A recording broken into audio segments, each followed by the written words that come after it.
नमस्कार। जनपद चमोली के समस्त निवासियों को आज जनपद के स्थापना दिवस की हार्दिक बधाई एवं शुभकामनाएं।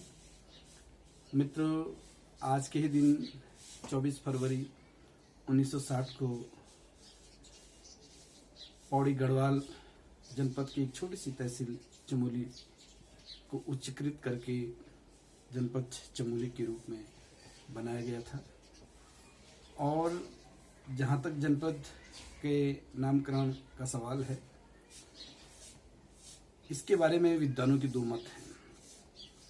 ये पूरा जो केदारखंड का जो ये भाग है, मध्य हिमालय और उत्तर मध्य हिमालय, ये पूरे भगवान शिव शंकर की भूमि है। और भगवान शिव शंकर का एक नाम था चंद्रमौली, जिसके अपभ्रंश से चंद्रमौली से ये चमोली के नाम से जाना गया। दूसरा विद्वानों का मत है कि अलकनंदा के किनारे अपर चमोली में एक चमोलानाथ जी का मंदिर है, वो भी भगवान शिव को का मंदिर है, और उसके नाम से ही इस जनपद का नाम चमोली पड़ा। यह एक ऐसा जनपद है जो सीमांत जनपद के रूप में जाना जाता है, क्योंकि इसकी जो सीमाएं हैं वो अंतर्राष्ट्रीय सीमाएं हैं और तिब्बत और चीन देशों से मिलती है। इस वजह से भी यह संवेदनशील है।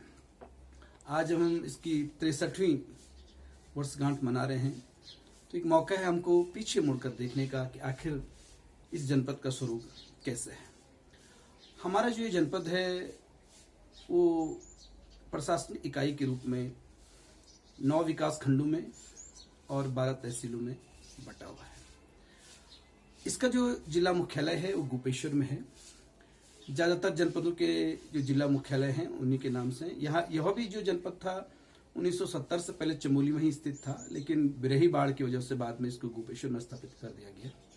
और आज गोपेश्वर जो नगर है चमोली की राजधानी होने के साथ साथ सबसे बड़ा शहर भी बन करके उभरा है, जो पूरे उत्तराखंड में और उत्तर भारत में अपने खूबसूरत सदाबहार मौसम के लिए जाना जाता है और एक पर्यटन स्थल के रूप में विकसित हो रहा है। ये मुख्यतः जो जिला मुख्यालय है ये दसोली विकास खंड में पड़ता है, और यहाँ पर भगवान गोपीनाथ जी का एक बहुत ही प्राचीन दिव्य एवं भव्य मंदिर स्थित है, जहाँ पर भगवान रुद्रनाथ जी की डोली 6 महीने प्रवास करते हैं, उसके बाद रुद्रनाथ जी के लिए प्रस्थान करती है। तो जो गोपेश्वर शहर है वो गोपेश्वर जो भगवान गोप स्थल है उसके नाम से इस शहर का नाम भी गोपेश्वर पड़ा। और ये पहले एक गांव हुआ करता था, गोपेश्वर गांव, और आज ये पूरा एक महानगर बनने की ओर अग्रसर है।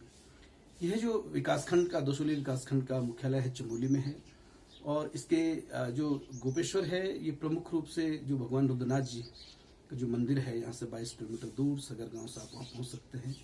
और इसी जो शहर है इसके आसपास की जो मंडल घाटी है, जो वहाँ पर अनुसुईया मंदिर है, उसके लिए भी प्रसिद्ध है ये दसोली जो अपना विकासखंड है।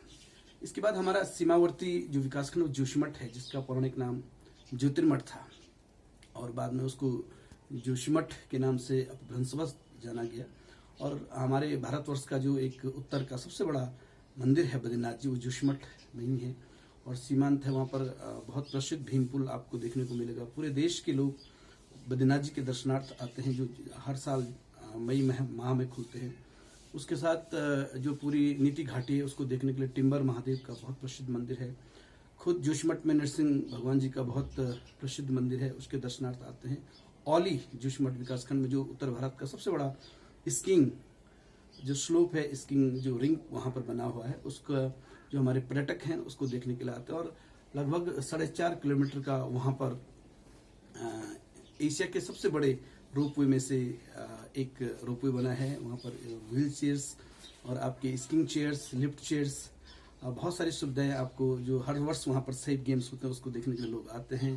बर्फीली ढलान है, और उस रोपवे की शुरुआत 1993 में हुई थी। जोशीमठ में ही जो हमारे पंचबद्री माने जाते हैं, 2 मत हैं उसमें कि पूरे जो पंचबद्री हैं वो जोशीमठ ही में स्थित हैं। जैसे कि आपका बद्रीनाथ जी का मंदिर हो गया, भविष्य बद्री का मंदिर हो गया, योग बद्री का मंदिर हो गया, ध्यान बद्री हो गया, बृद्ध बद्री हो गया, ये पांचों माने जाते हैं। और कुछ लोग आदि बद्री को भी पंच बद्री में से एक मानते हैं। तो यहाँ पर विद्वानों के दो मत हैं। हमारा जो जो जोशीमठ का जो विकास खंड है वो बहुत ही समृद्ध है। वहाँ पर हमारे खास तौर पर जो नकदी फसलें जैसे चुराई हुई, आपके सेब हो गया, आपका जो है आलू हो गया, और भी बहुत सारी तरह की फसलें वहाँ पर होती हैं। आप जोशीमठ की तरफ आप देखेंगे, सरू डोंगरा की तरफ, तो वहाँ पर विश्व प्रसिद्ध रामायण मेला हर वर्ष मनाया जाता है, तो जिसको इस समय विश्व विरासत के रूप में जाना गया है। जोशीमठ ब्लॉक में ही आप देखेंगे कि प्रसिद्ध कल्पेश्वर मंदिर है, जो पंच केदारों में से एक आता है। जब 1997 में रुद्रप्रयाग नहीं बना था, तो पूरे पंच केदार चमोली में ही माने जाते थे, जिसमें से केदारनाथ भगवान जी प्रथम केदार के रूप में, फिर मदमेश्वर जी, फिर आपके जो है तुंगनाथ मंदिर, और फिर रुद्रनाथ जी, और फिर आपके कल्पेश्वर आते थे। लेकिन अब जनपद अलग होने से चुप्ता वाला क्षेत्र वहाँ चला गया है रुद्रप्रयाग जनपद में, केदारनाथ जी रुद्रप्रयाग जनपद में चले गए हैं भौगोलिक रूप से, और आपका मदमेश्वर जी और आपका कार्तिक स्वामी वाला मंदिर भी। तो ये दो ब्लॉकों का आपने जाना। हम इस तरफ बढ़ते हैं थोड़ा घाट की तरफ। नंदा देवी राजजात का जो अंतिम पड़ाव है घाट के क्षेत्र में, जो होमकुंड है, उस तरफ पड़ता है और बहुत प्रसिद्ध है पूरा क्षेत्र। एक अब उसको 1 अप्रैल से नंदा नगर के रूप में जाना जाएगा। वहाँ पर रामणी और बेलपाटा जो छोटी जात होती, क्रूड़ का बहुत प्रसिद्ध मंदिर है। ये भी जनपद चमोली का एक प्रसिद्ध भूभाग है, और प्रशासनिक रूप से भी वहाँ पर इस समय विकासखंड और तहसील के नाम से वो प्रसिद्ध है। और इसी क्षेत्र में आप पोखरी की तरफ जाएंगे तो पोखरी भी एक विकासखंड है, जो इसका एक जनपद चमोली का महत्वपूर्ण हिस्सा बद्रीनाथ विधानसभा क्षेत्र में पड़ता है। और वहाँ पर तहसील भी है, विकासखंड भी है, और अलबत्ता वहाँ पर 2 तहसीलें हो गई, एक जिलासू में है और एक पोखरी में है। तो पोखरी भी एक नगर पंचायत के रूप में विकसित हो रहा है। वहाँ पर एक पीजी कॉलेज भी है, और पॉलिटेक्निक भी है, और ITI भी है आपका, और एक बहुत दिव्य स्टेडियम, भव्य स्टेडियम बनने की ओर अग्रसर है, और बी फार्म कॉलेज की भी भविष्य में वहाँ पर खुलने की संभावना है, प्रक्रिया गतिमान है। तो उस क्षेत्र में पहले जो कार्तिक स्वामी मंदिर था वो जनपद चमोली में आता था, लेकिन अब सीमा पर है। कनकचौड़ी गांव के बहुत प्रसिद्ध मंदिर है, जहाँ पर देश विदेश से पर्यटक आते हैं। नागनाथ स्वामी का मंदिर है। पोखरी की जो मूल पहचान है वो नागनाथ पोखरी के रूप में है, और 1893 का प्राथमिक विद्यालय वहाँ पर हुआ करता था, और 1901 में वहाँ पर जो है मिडिल स्कूल बना था। और कहते हैं कि श्रीनगर, लैंसडाउन, झहरी खाल के बाद, कांस खेत के बाद जो कोई अगर इधर अपर चमोली की तरफ कोई विद्यालय था तो नागनाथ में ही था।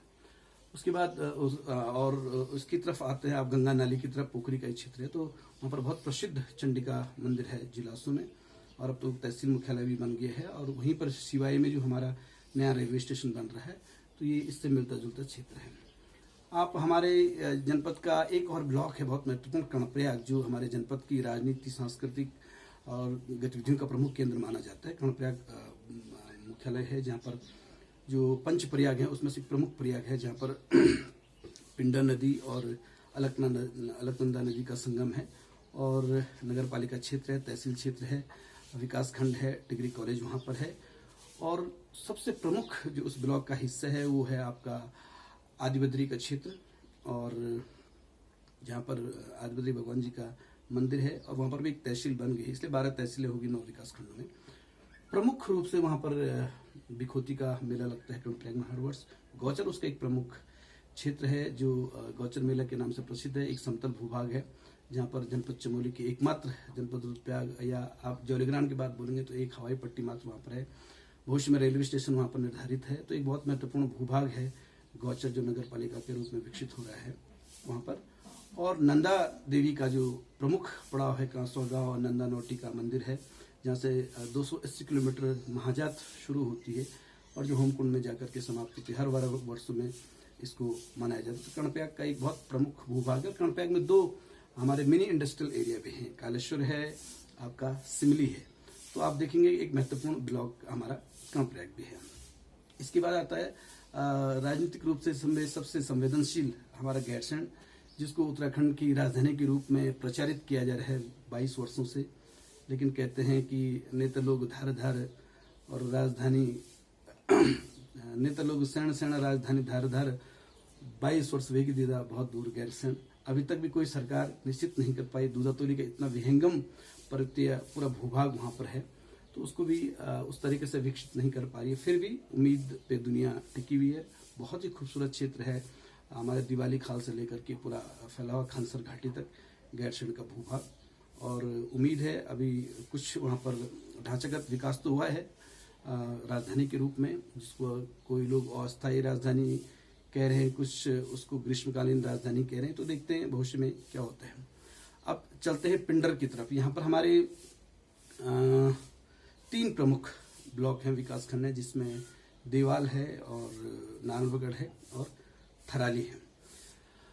इसमें सबसे जो खूबसूरत ब्लॉक भौगोलिक रूप से माना जाता है वो है देवाल, क्योंकि इसके पास बहुत बड़ा भूभाग क्षेत्र है और नंदा देवी का ये यात्रा पथ भी है।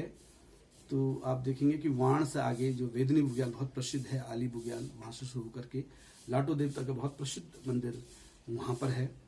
और इसलिए देवाल का जो पूरा क्षेत्र है वो बहुत खूबसूरत है। लोहाजंग का पूरा क्षेत्र आप देखेंगे, वहाँ पर बहुत सारी जड़ी बूटियाँ और नकदी फसलें वहाँ पर होती हैं। उसके बाद आप आते हैं थराली क्षेत्र। थराली भी एक महत्वपूर्ण राजनीतिक केंद्र स्थल है वहाँ पर, जिसमें तलवाड़ी जो क्षेत्र है प्रमुख रूप से है। ग्वालदम वहाँ का बहुत सुप्रसिद्ध पर्यटक स्थल है जो अल्मोड़ा सीमा से हमारा लगा हुआ है।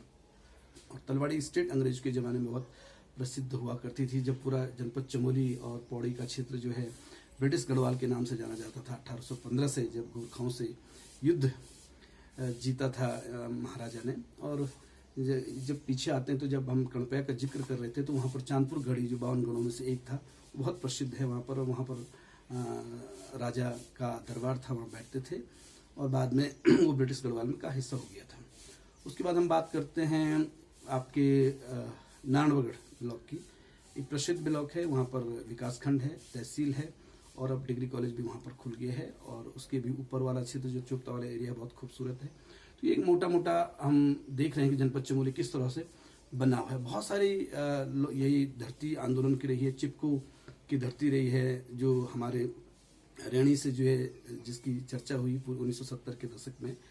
नंदा राज जाति यहाँ प्रमुख है। जो 4 धाम यात्राओं का जो यात्रा पड़ाव है वो यहाँ पर है। हमारे प्रमुख जो नदी किनारे बसे हुए शहर हैं, चाहे वो कर्णप्रयाग है, चाहे नंदप्रयाग है, चाहे चमोली है, चाहे पीपलकुटी है, गैरसैंण है, बद्रीनाथ जी हैं, ये पूरा विस्तृत क्षेत्र है।